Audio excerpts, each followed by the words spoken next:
Take your mind into the wonderful world of physical, emotional, psychological, and spiritual wellness. Ladies and gentlemen, welcome to the Kennetic Hour. Conversations with you and guests. With your host, Kenneth, Wesley, Mason. That's me.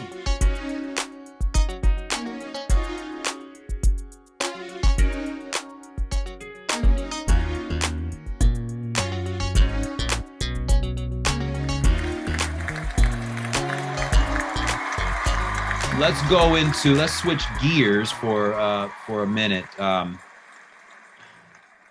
As we go into quarter number 4 of the conversation, I want to switch gears and talk about relationships. You forgot about quarter number 3. Yeah, well, quarter number 3 is about your college years and arena football. So, Yeah. And you did mention about the female fans, the groupies, and prior relationships that you've had during your time in college and arena football.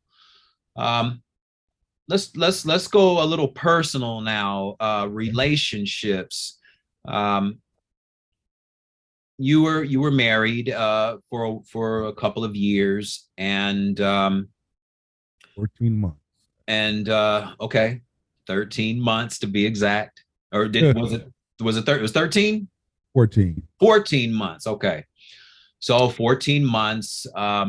Nonetheless, no matter the longevity of time, the fact is that you had the experience of marriage, and you've also had the experience of divorce. Many athletes do have the struggle of balancing relationship and their respective career in sports. Did that have any effect on the marriage, or was there I guess my question is, did your career, or had you already finished your career before the marriage, and did it have any effect in the relationship? Because I know a lot of athletes do have that as a challenge, balancing the two. I'm gonna take a sip of this. Yeah, we about to go into the deep waters. I already, before AFU Team USA, and big ups to Manny Aguilera, my guy, and he got married too. But 2015, almost lost my life. I was coming home from work. I was rear-ended by a drunk driver. My Suburban flipped 4 times on the freeway. We hit a center divider on 63. 2015. Took me about a year to heal. Had 2 dislocated bones in my vertebrae. I was temporarily paralyzed down.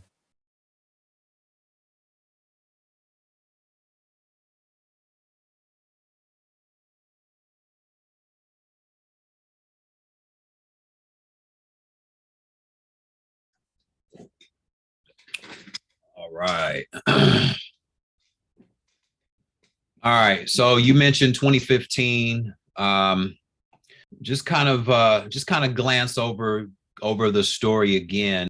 That way we can really kind of know exactly what the story is. You don't have to go into all the detail, but just a briefing, just like what you did before, because all of it didn't come through because you were breaking up.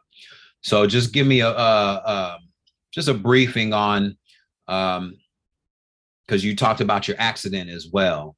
So you could start from there, and then just talk about my original question, being in a relationship or a marriage, and sometimes how it can be difficult for some athletes to balance marriage and their athletic career. I don't think that was totally the case in on your end. But just explain again from the accident on, and then how things kind of panned out without going into all the detail, but just a kind of a nutshell. 2015 almost died. And make sure you speak up into the mic too. 2015 almost died. I was rear-ended by a drunk driver. My Suburban flipped 4 times on the freeway, on the 60 freeway before hitting the center divider. 2 dislocated bones in my vertebrae, temporarily paralyzed from the waist down. Doctor told me, you know, you need to hang it up. You take one good hit to the head, neck area, you're done. Worst thing to do is to tell me what I can't do. I'm going to keep doing this thing until the dirt over. I'm going to go hard in the pain and go hard in the pain. It is what it is. You have to tell me nothing. That's the stubborn side. 2016 is when I had a relationship. Then it went further, ended up getting married. Of which I was a part of. Yes, you were. And was happy to do it too. And you would do it again. Again, yes. And married life was good. You know, you always have your ups and downs. You go through things. You know, marriage isn't easy, but when you have storms, you'll see how a person really behaves. You see the true character of that individual when storms come. And I found myself fighting for my marriage. I found myself literally fighting for my marriage. I found myself in a place, you know, it's a cold feeling when the person that you're with emotionally and mentally checks out and disconnects themselves from it. It's a cold feeling. But yet still going to work, you know, still help providing. It was blow after blow. And I remember one of the brothers, Minister Cameron, and my god brother, Bishop Jarvis Hines, who married us. Minister Cameron said, "Come stay with me," because I put out the house, found myself homeless. You know, stayed with him. It's amazing how God will send angels to you. You know, he will put angels, specific angels in place. And I'm going to tell you, that right there, he was preparing me for the worst to come. He kept saying, God's going to bless you and cripple you at the same time. And I didn't know what that meant. But I found out then. Mm-hmm. Kept preparing me. There's a blow coming. That final blow. What was that final blow? You know, I was improperly served divorce papers. That was the final blow. But because God had already been preparing me, it's like, okay. Going through marriage counseling, going through things. But I drive it home with this. It was in the midst of my storm. It was in the midst of my time in the wilderness where when I had to come face to face with my own thoughts, I had to come face to face with self. I had to come face to face with my past, tearing layers and layers and layers of things in my past, just tearing it.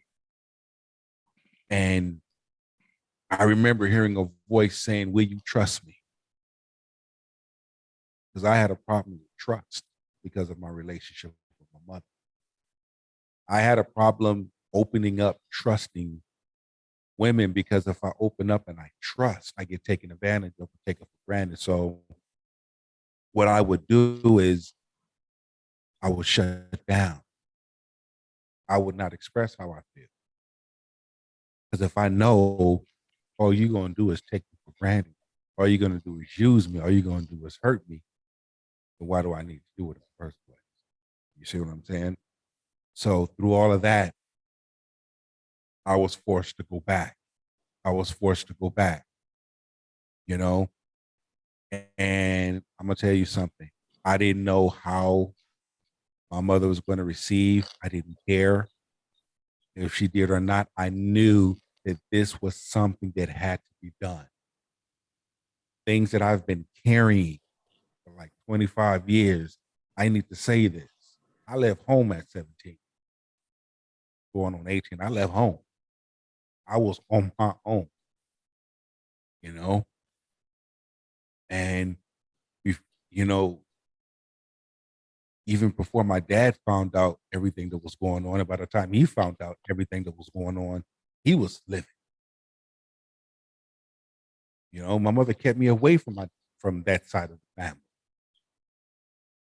You know, you know. I showed up at my mother's house. It was on a Saturday morning, March 22nd, and when I saw my mother, I cried. I cried like a 2-year-old because it's been 25 years. But I looked her dead in her face. I looked her dead in her face. And the things, I didn't cuss her out. I didn't scream and shout. I just simply said, because of the things that you've done to me, as a result, I always hit a brick wall when it comes to my love life. Because I developed hatred for you, for how you treated me. And in doing so, look at the type of women that I would choose. Yeah. Something was always wrong with them. Either A, something was always wrong with them. B, they have unfinished business in their past. Or C, I like them, but they didn't feel the same way. I was more into them, but it wasn't being reciprocated. Yep. I would do more for them. The average woman will turn around and do for me.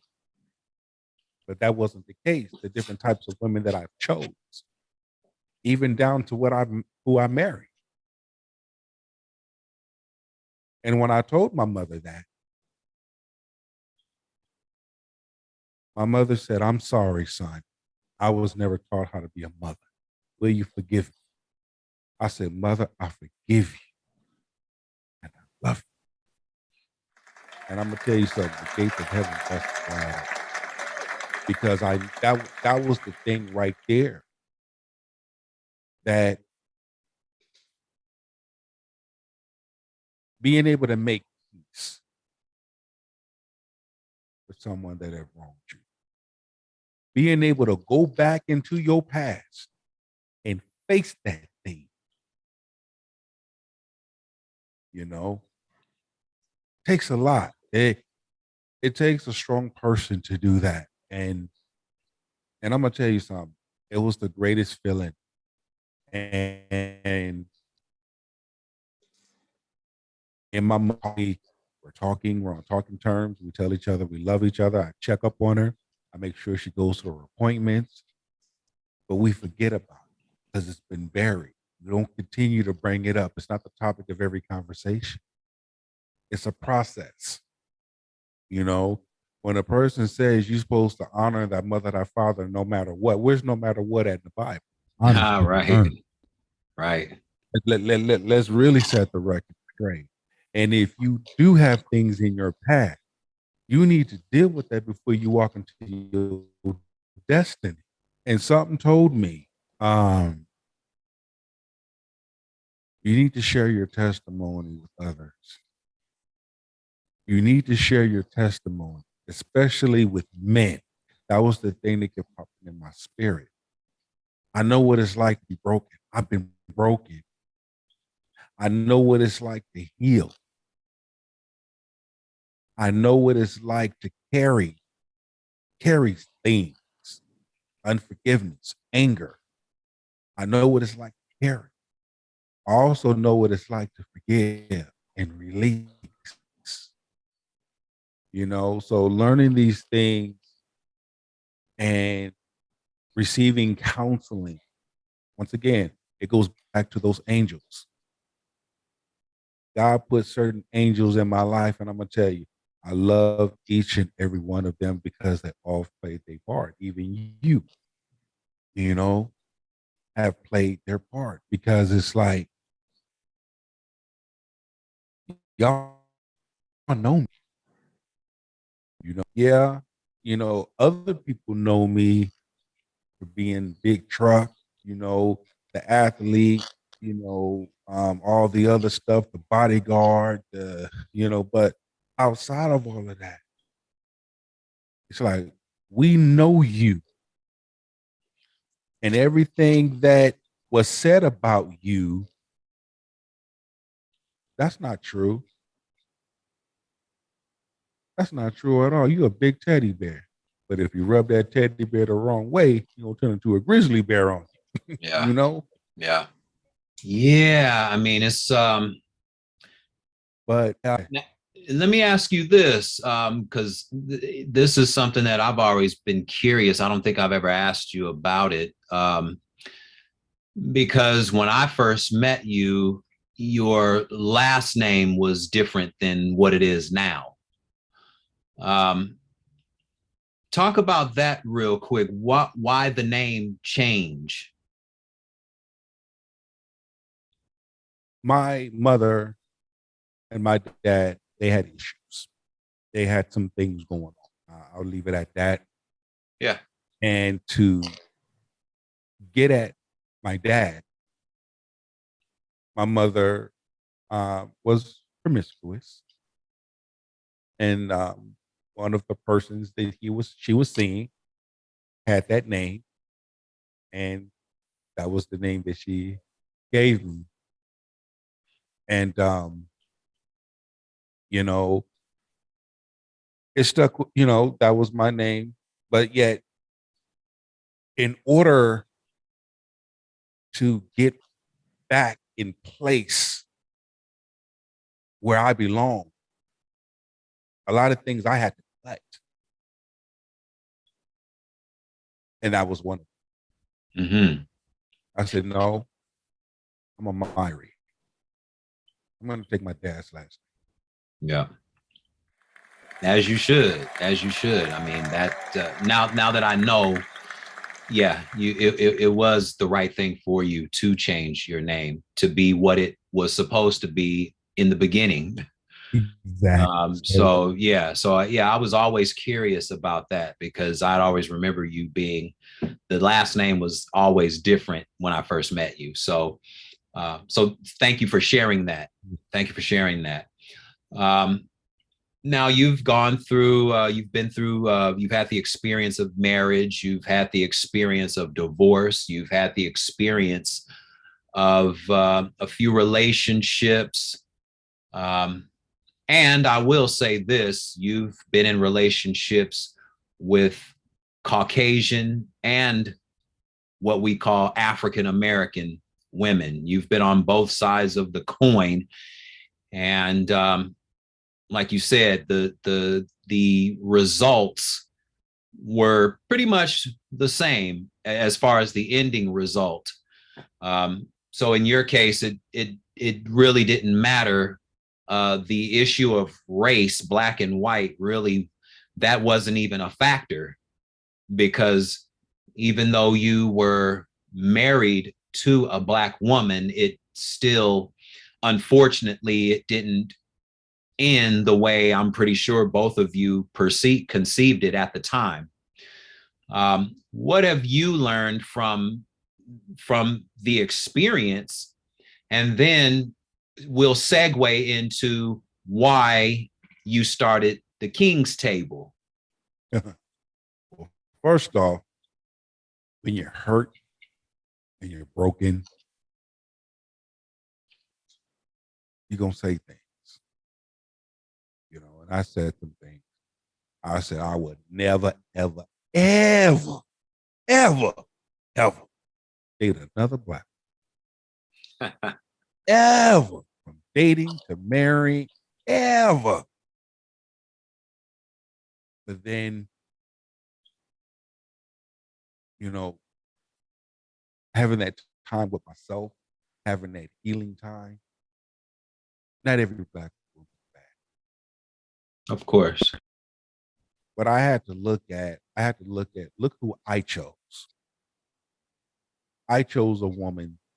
I chose a person that was broken themselves, put it on a facade. I chose to be with the person. You see what I'm saying? I ignored flags. I'm quite sure I had flags too. But guess what? I'm man enough to admit mine. I'm man enough to keep it 3,000 with you. Come from the shoulders with it.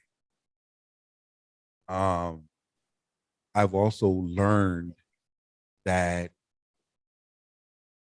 you can't love someone else until you love yourself. Yeah. You have to learn to do something different. Be willing to do something different that you've never done in order to have something that you never had but always wanted.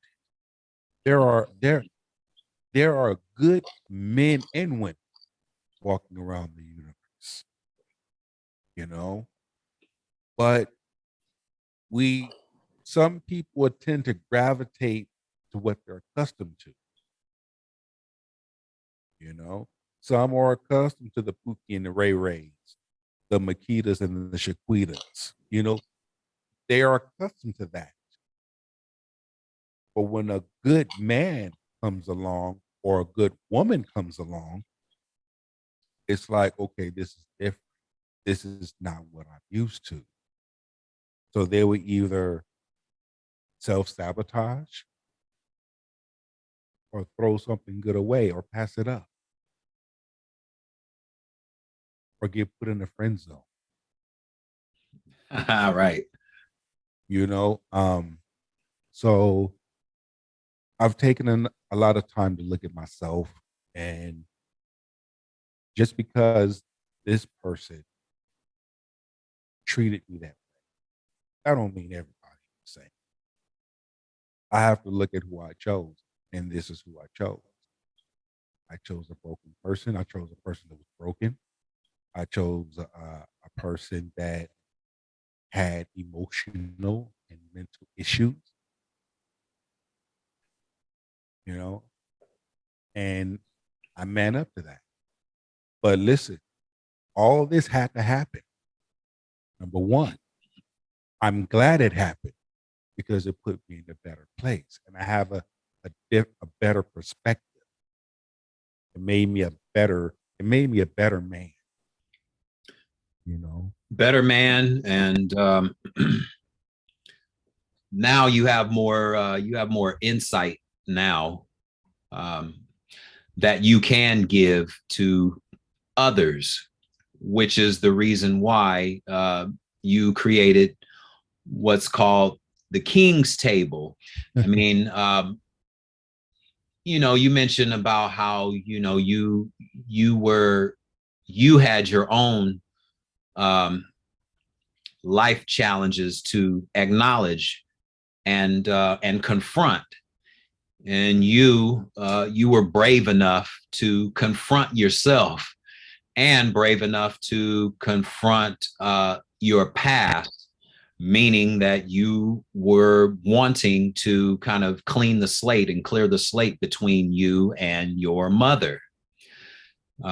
Because from what you've said, that's been a huge part of why the type of women that have come into your experience matched whatever you have been feeling for all those years. You're only going to attract who you are at that specific period of time. The old saying goes, hurt people hurt people. And from what I can see, yeah, you did choose. You chose according to who you were at that time.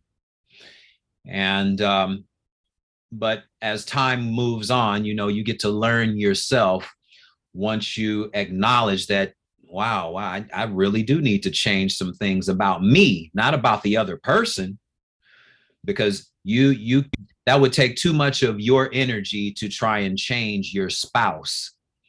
I mean, the spouse has to come into acknowledgement that there's something about them that may need to change in order for the marriage to be successful. You know, both people have to be on the same page, mentally, emotionally, physically, psychologically, spiritually. If you're not on the same page with all those elements, then the train will derail eventually. But see, I'm gonna capitalize on that. You know, it goes back to what I was saying uh, in the third quarter. You know, there was something missing. You know, there was something missing, that nurturing, that love that a mother would give her child. You know, things were missing, Yep. and wanting to be loved, wanting to have someone love me. You know, I was missing that, so therefore I would look for that in those relationships with those women. And I can honestly say that I haven't been in a lot of relationships, but at the same time, I can honestly say that there were some good women that I've met, that I've dated, that I've messed up, that I messed up. Yeah. And, you know, you won't know who you truly are or know what type of person you have that is in your corner until you are between a pimp and a hard place. You are in a storm and all hell is breaking loose. Then you will know, number one, who you are. Number two, your part. Are you the type of person we're gonna stand? First off, we're gonna pray, and after we're done praying, we're gonna figure this thing out together. We're gonna walk through it. We're gonna deal with it together. I'm not gonna. We don't leave teammates hanging. And what I see in a lot of relationships, why you leaving your teammate hanging? Why you running? Because he lost his job. Now you out. You know. I remember a situation where um I was training, and you remember the relationship I was in, and she told me I need to give up football. You ain't going nowhere. Right. Teams ain't gonna look at you. Lo and behold, what happened? Left her, and I signed my contract with the Georgia Force of the AFL. Mm. Oh, she was looking stupid then. Now you want to come back. Nah, I'm good. Right. But you told me to give it up. You told me. I said the worst thing anyone can tell me is something I can't do because I'm gonna prove you wrong. You know, doctors told me take one good hit to the neck, you're done. Okay. Now let's go back to my friend, Manny Aguilera, my teammate. He works for AFE Team USA. Came back. He said, "Man, I've been looking for you, looking for you. I'm with this organization here. You told me about it. Okay. Once again, in the pit of everything was going on in 2019, right in the smack middle of everything else that was going on. Okay, You have to get nominated to play, and I nominate you. I spoke to Coach G. Coach G said, man, he spoke highly of you. Yes, I would love to have you be a part of this. This is not only an organization, but this is the family. I'm like, okay, what do I need to do? Tell me what I needed to do. First game in Cancun, Mexico. Okay. Got my contract. Man, it was a great feeling. It was a vacation that was needed because of it came at the right time. I was going, I'm like, and I'm gonna tell you once again, it's funny how God will work certain things out in your favor when you rest and trust Him. Because that was my problem. When it came to me trusting God, I was lukewarm when I should have been fire. Went to Cancun, Mexico, had a blast and did amazing things, met some amazing people. The children were amazing. And it was one of them things that pierced my heart. Going to the children's hospital, interacting with fans. So again, I proved them wrong.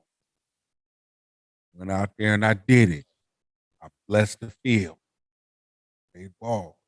Knowing what the doctor had told me. Right. I'm not gonna let it stop me. Because one thing those didn't know me, and you know me, I got the heart of a lion. That's why I keep this right here. It reminds me of who I am.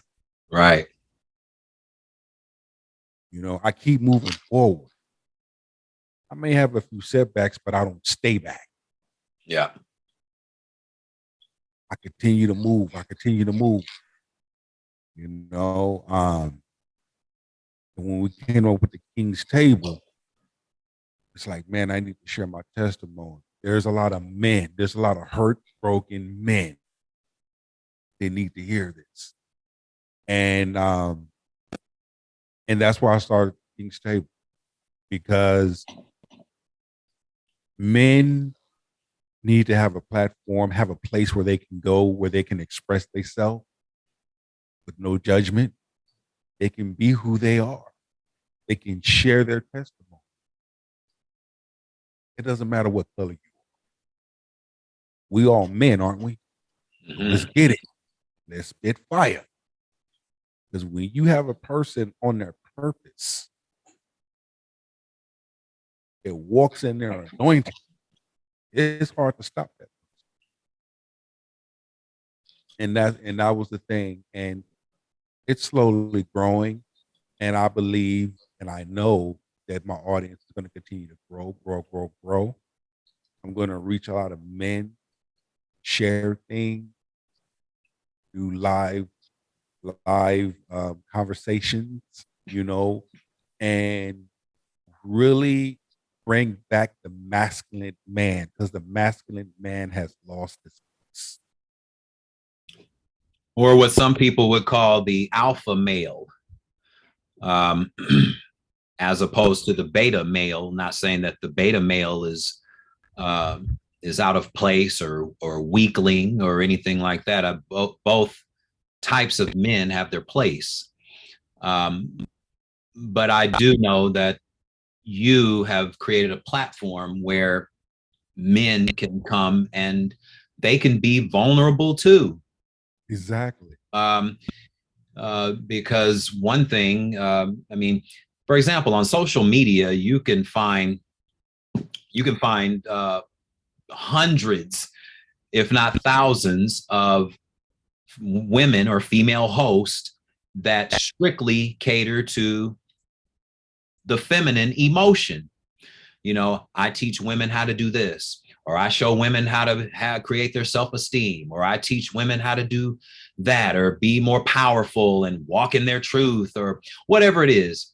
But we see hundreds, if not thousands, of feminine or female hosts that cater to the feminine energy in society. Well, on the flip side of that coin, we have very few platforms that are catered to the male energy, or speaking strictly to men and how we can be better, as being the complement to the feminine, not opposing, not the opposite sex, but the complementary. Because we as men are to complement the woman, not be opposing, but be complementary. And the more we can share our true innermost feelings about whatever our relationships are, and be totally honest, and have a free flowing dialogue, many, if not most men, will not have to bottle their emotions up for a lifetime, because they've been trained to be hard and you're not supposed to cry, and all these things that many men are taught from from being young children, taught to not show any emotions. We're taught not to show any emotions. We're taught not to cry. We're taught to be hardcore and be tough and all these things. But vulnerability is never in the equation. And it's okay for men to be vulnerable or to have the feeling, so you can free yourself. Most definitely, most definitely. And also to add to that, being able to tell a woman what you need from her. And this is what's happening. This is what, mainly what a lot of the issue is, challenge is. Men and women don't tell each other what they need from each other. And when you tell a person when you need what you need from them, and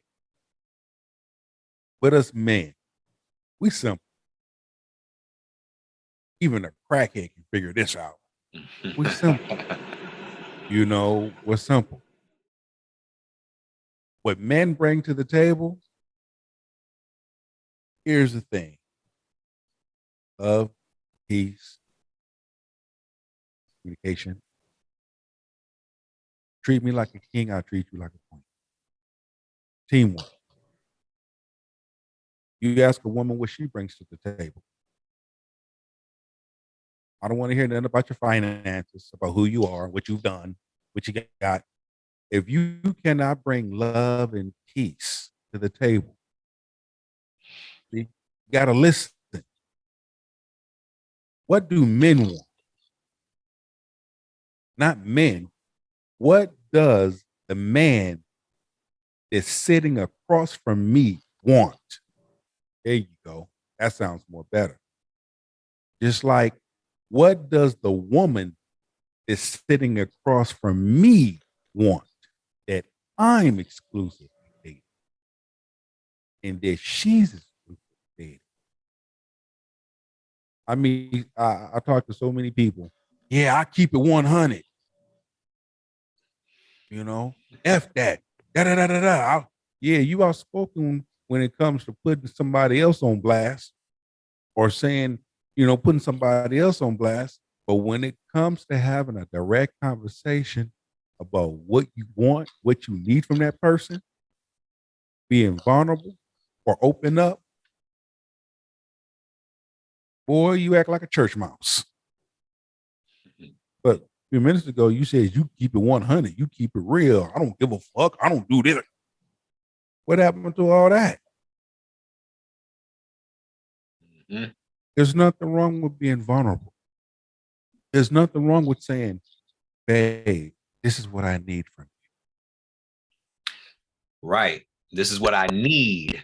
The need versus the want. We can want a lot of stuff, but can you give me what I need? And it's very simple. That's the thing. It's not rocket science. It's not hard at all. It's like, I'm not interested in your education, how much money you make. I'm not interested on, I am the table. No. I'm more interested in, and we pray together. If we in a situation, will you stay or will you run? Can you bring me peace? Can you bring me love? Do you know how to love? Are you ready to love? So that we can love each other in ways that we have yet to be loved. Can you communicate with me? Can we sit down at the table and have a discussion and not get in our feelings and our emotions and come up with a game plan? Relationships don't take a lot of nurturing. Most people make it so difficult. Yeah. Yeah. Like, why would you make something simple difficult? Because if you know you have another, and that's the thing there. Learn your mate, study your mate.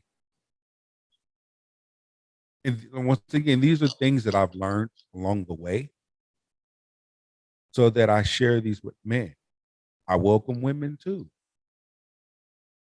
Because the only way a woman would have a full understanding or a full comprehension is if she listened to a full grown man speak. Plus, you've had the experience too. Yeah. And God ain't You, done with you've me had yet. the experience where most people that we see having the relationship discussion, they've never been married before. They've never taken it to that level. They've had many relationships. They've encountered many different personalities, but they've never taken it to that level of creating a union of that caliber or magnitude to where it's you two and you two are bound by everything, um, uh, successes and liabilities, you know? I would love, I mean, I will be married again, number one. And with me, I don't want to, I choose not to meet a woman when everything is going good. Nah, I choose to meet a woman when all hell is breaking loose. Because to me, I want to see how she acts under pressure. I want to see how she responds in the midst of chaos. Is she a person that prays and then come up with a game plan and execute? Or is she the type of person that run around with her head cut off and just yelling at everybody? Hmm. Or does she move calmly? See? Does she move calmly in the midst of a storm? See, when you move calmly in the midst of a storm, you're not going to panic. You're not going to be scared. You're not going to freak out and stress. You're not going to do any of that.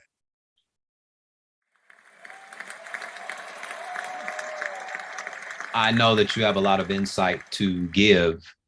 Um, how can people find, so because we're going to wrap up, how can people find you and the King's Table? Because I encourage everyone to go to the site as well, because one thing I know is that you know when you're actually doing something great when you're stepping on people's toes, you know.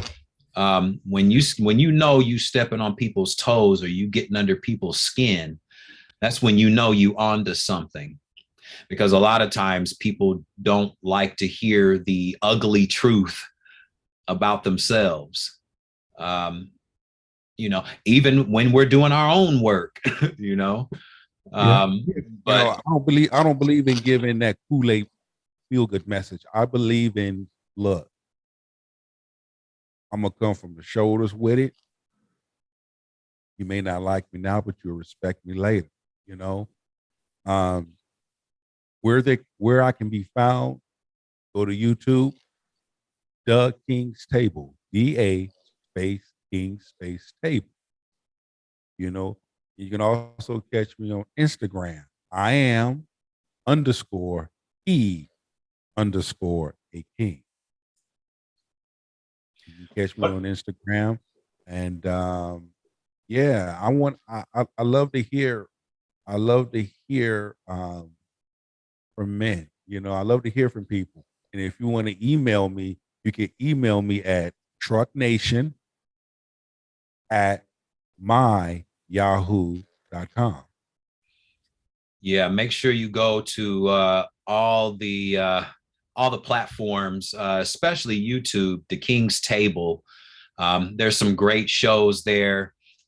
Some great, what do you call them? You had a phrase for them.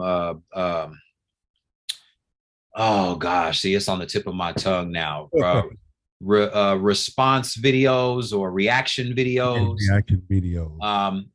Check him out, because again, when you have something different to bring to the table, a different perspective or a different position, you'll always learn something new. If not learn something about that person, but you may even learn something new about yourself by way of listening to what's being said in these videos.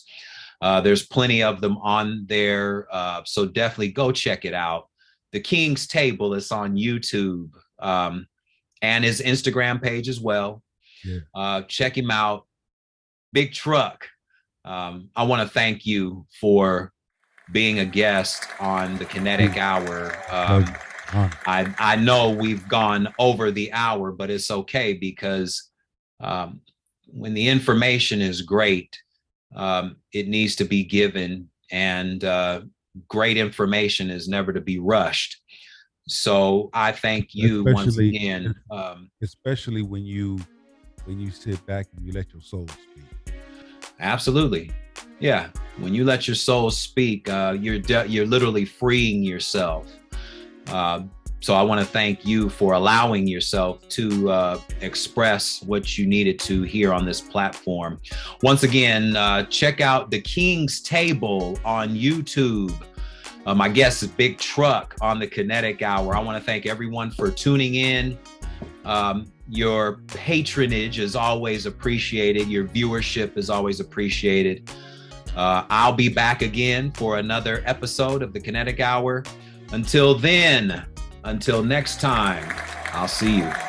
Thank you. Shalom.